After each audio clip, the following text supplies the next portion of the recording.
What if the most terrifying serial killer in American history didn't hide in the shadows, but lived quietly among neighbors who never suspected a thing? What if the truth about Jeffrey Dahmer isn't just what he did, but how easily he was allowed to keep doing it? Tonight we uncover the chilling truth behind Jeffrey Dahmer and the warning signs the world ignored. Jeffrey Dahmer didn't begin as a monster in the way most people imagine. He was quiet, withdrawn, socially awkward. Teachers described him as distant. Classmates barely noticed him. But behind that silence was something deeply unsettling. As a child growing up in Ohio during the 1960s, Dahmer showed an unusual fascination with dead animals. He collected roadkill, took it apart, studied it, not out of curiosity alone, but control. Psychologists later said this was not just a childhood phase. It was the earliest sign of a dangerous obsession forming. Here's something many people don't know. Jeffrey Dahmer didn't kill out of rage. He killed out of fear of abandonment. Experts believe Dahmer's crimes were driven by an intense terror of being alone. He didn't want power. He wanted possession, someone who could never leave. This twisted motivation separates Dahmer from many other serial killers. He wasn't hunting dominance. He was trying to stop loneliness, by any means necessary. By his teenage years, Dahmer was drinking heavily. Alcohol became his escape and his enabler.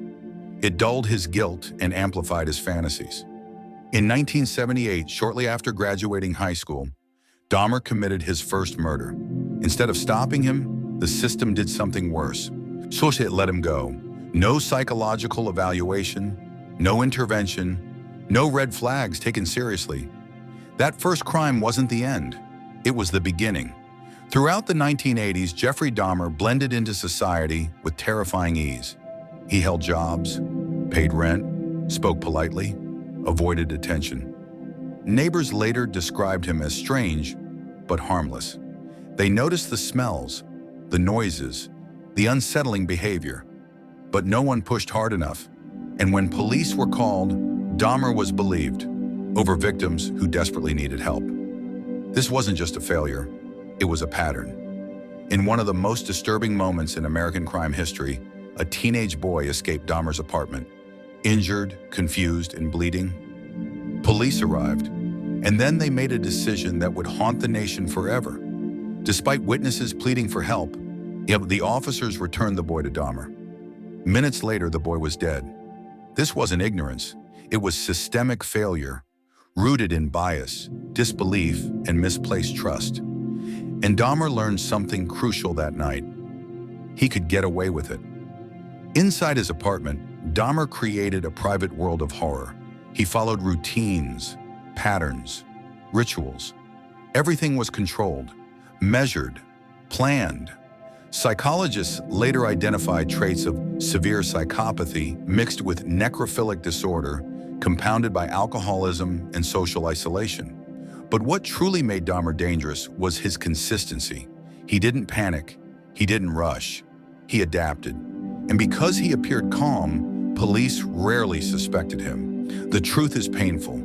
Jeffrey Dahmer wasn't invisible, he was ignored. Complaints were dismissed, victims were doubted. Now warnings were overlooked.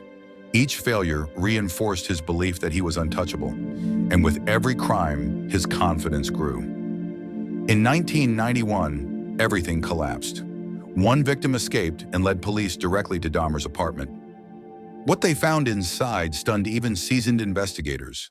Photographs, evidence, proof of crimes so horrifying they reshaped public understanding of serial killers. Jeffrey Dahmer was finally exposed, but even then, the truth wasn't complete after his arrest, Dahmer confessed, calmly, openly, almost casually. But experts soon noticed something unsettling. His confessions were too neat, too organized, too controlled. And that raised a terrifying question. What if Jeffrey Dahmer didn't tell the whole truth? When Jeffrey Dahmer was arrested in 1991, something unexpected happened. He didn't resist, and he didn't deny.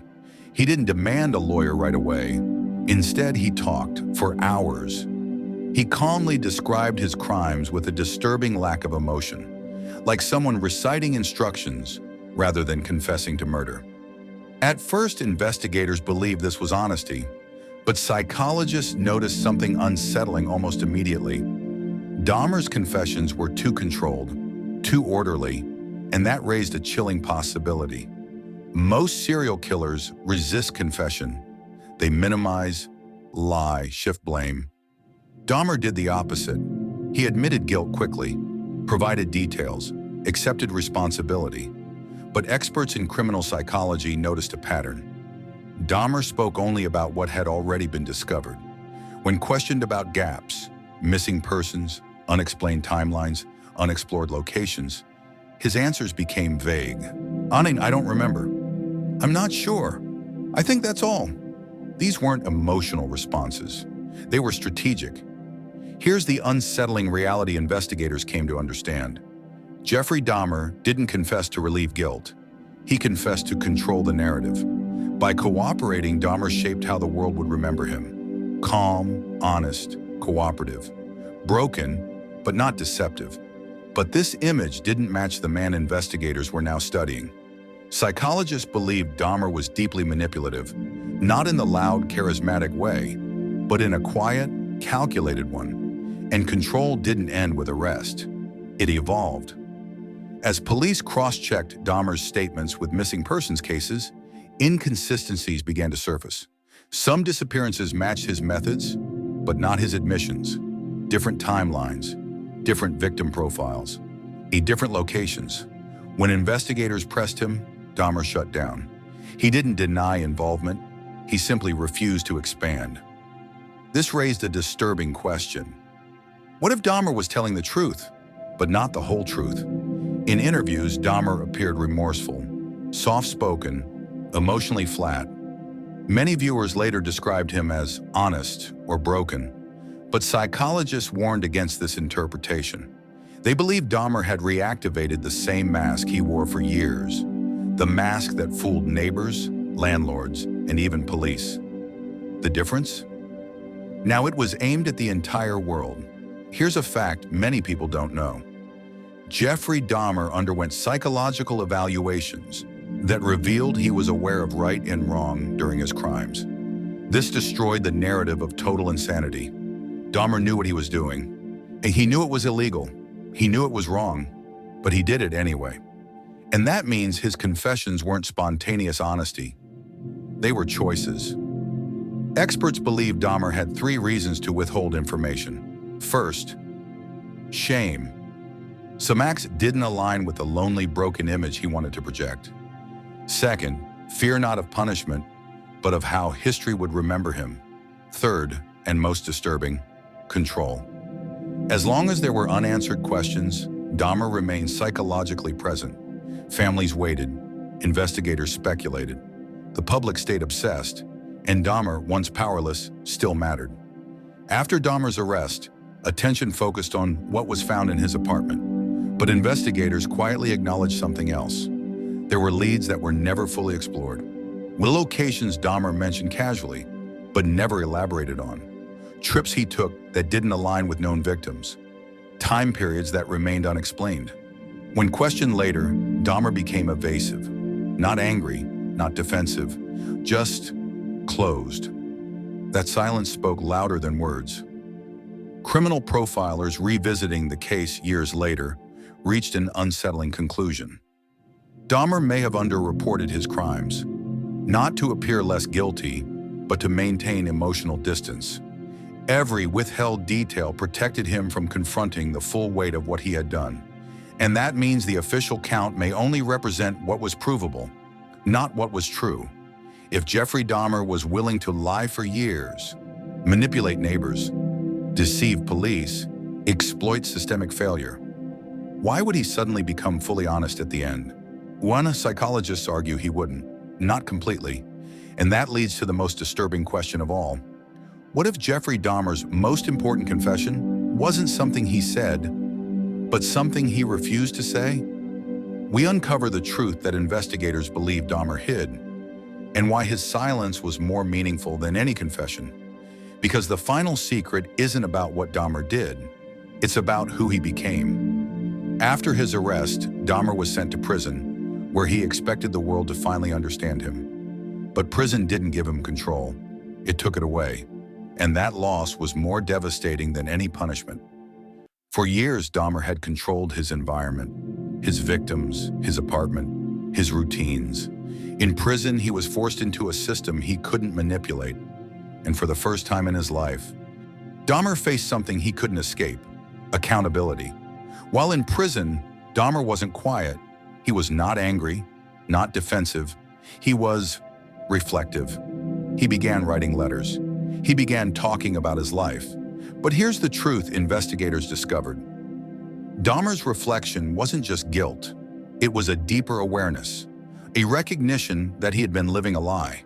And that realization terrified him, because Dahmer's identity was built on control. Without it, he felt empty. The most revealing part of Dahmer's prison life wasn't his letters, it was his behavior. He became obsessed with a new topic: religion. Dahmer started attending church services. He spoke about God. He spoke about forgiveness. But psychologists warn against seeing this as sudden redemption. Because Dahmer didn't just find God, he found a new way to control the narrative. Religion gave him a new mask, a mask of repentance, and with it, a new opportunity to shape how history would remember him. Now, here is the revealing truth that makes investigators believe Dahmer still hid more than he admitted. In his final months, Dahmer began requesting books on psychology.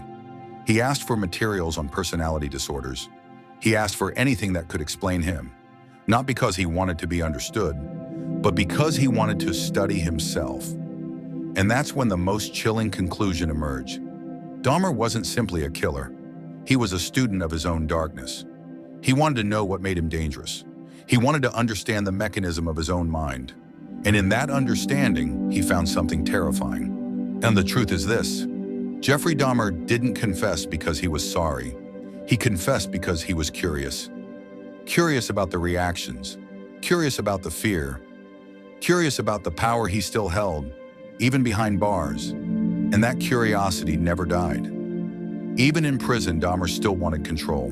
He still wanted to be the center of attention, and he still wanted to decide what the world would know. So why did Dahmer withhold information? Because some truths would have destroyed the image he wanted to project. Some truths would have shown him as more violent, more chaotic, more monstrous than even the public could imagine. And Dahmer didn't want that. He didn't want to be remembered as a pure monster. He wanted to be remembered as a tragic figure, a broken man, a man who could be forgiven. Now, here's the part that changes everything. Investigators later discovered evidence that suggests Dahmer may have had an accomplice. Not in the classic sense. Not someone who helped him kill, but someone who helped him stay hidden.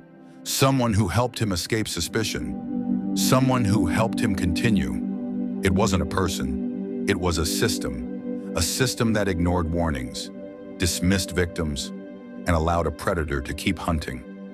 And that's the truth Dahmer never fully confessed. He didn't just rely on secrecy, he relied on society's silence. The world allowed him to continue, and he knew it. Now imagine the victims again, not as numbers, but as people. The young men who never came home, the families who waited for answers, the friends who knew something was wrong but couldn't prove it. Jeffrey Dahmer didn't just kill, however, he took lives that mattered. And the tragedy is not only what he did, it's what we failed to stop. Because Dahmer's story isn't only about one man's darkness, it's about how a society can become blind to evil when it doesn't fit the narrative. So the truth is clear. Jeffrey Dahmer wasn't stopped by luck. He wasn't stopped by chance. He was stopped because someone finally refused to be ignored. But the bigger question remains, how many other predators are still living behind masks? How many crimes are still being hidden by silence? And how many warning signs are being dismissed right now? If you want more true crime investigations like this, subscribe to Echoes of Crime and turn on notifications. Comment below, do you think Dahmer was truly sorry or just manipulating the world until the end? Because the truth is not always what it seems, and sometimes it's the silence that speaks the loudest.